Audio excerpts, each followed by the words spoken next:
पाठ करने से भगवान आप पे कृपा करेंगे और आपको भगवान मिल जाएंगे, तो आप शायद गलत सोचते हैं, क्योंकि भगवान की भक्ति तो रावण भी करता था, जिसने इतने पाप किए और उसका विनाश कैसे हुआ हम सब जानते हैं। तो इन सब के पीछे क्या राज है, आज हम इस गुत्थी को सुलझाएंगे। तो इस वीडियो में बने रहिएगा, बहुत मजा आने वाला है इस वीडियो में, क्योंकि आप एक नई बात सीखेंगे। हरे कृष्णा दोस्तों, मैं हूँ महिमा मोर, आपका स्वागत करती हूँ सीखो के इस official show Bhagavad Gita life manual. तो दोस्तों, श्री कृष्ण गीता के अध्याय 3 में कहते हैं कि ईश्वर उनकी सुनते हैं जो कर्म योग का पालन करते हैं, और साथ में कहते हैं कि वो पूजा सफल होती है जो तुम्हें तुमसे मिलाए।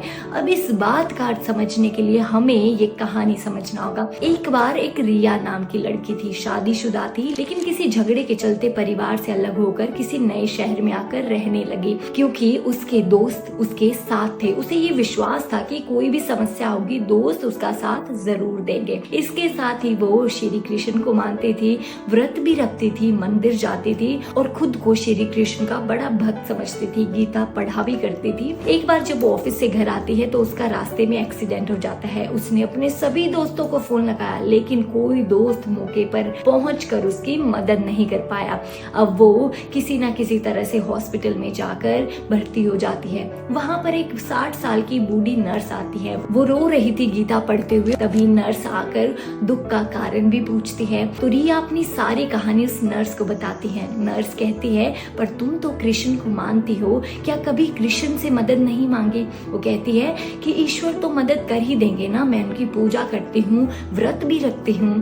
तो नर्स हंसती है, कहती है, क्या तुमने गीता को पढ़ा है? वो कहती है, बिल्कुल, मैं रोज एक पेज इसका पढ़ती हूँ। तो वो नर्स पूछती है, क्या तुमने कभी इसको समझा भी है? तो रिया चुप हो जाती है। अब आगे नर्स कहती है कि अगर तुमने इसे समझा होता ना, तो तुम किसी दोस्त पे यकीन नहीं करती, बल्कि श्री कृष्ण पे यकीन करती, जो स्वयं तुम्हारे दोस्त बनकर तुम्हारे जीवन को नरक होने से बचा लेते। पर तुमने गीता पढ़ना, उनकी भक्ति सोच लिया, व्रत रखना पूजा पाठ का हिस्सा सोच लिया, लेकिन ईश्वर किसी पूजा से खुश नहीं होते, उन पर विश्वास करने से खुश होते हैं। जो विश्वास तुमने उन दोस्तों पे किया, ईश्वर पे नहीं। तो दोस्तों, अगर आप भी जीवन में श्री कृष्ण की इस प्रकार से भक्ति करते हैं ना, तो अभी उसमें सुधार कर लीजिए, क्योंकि श्री कृष्ण किस पूजा पाठ से खुश होते हैं अब आप समझ गए।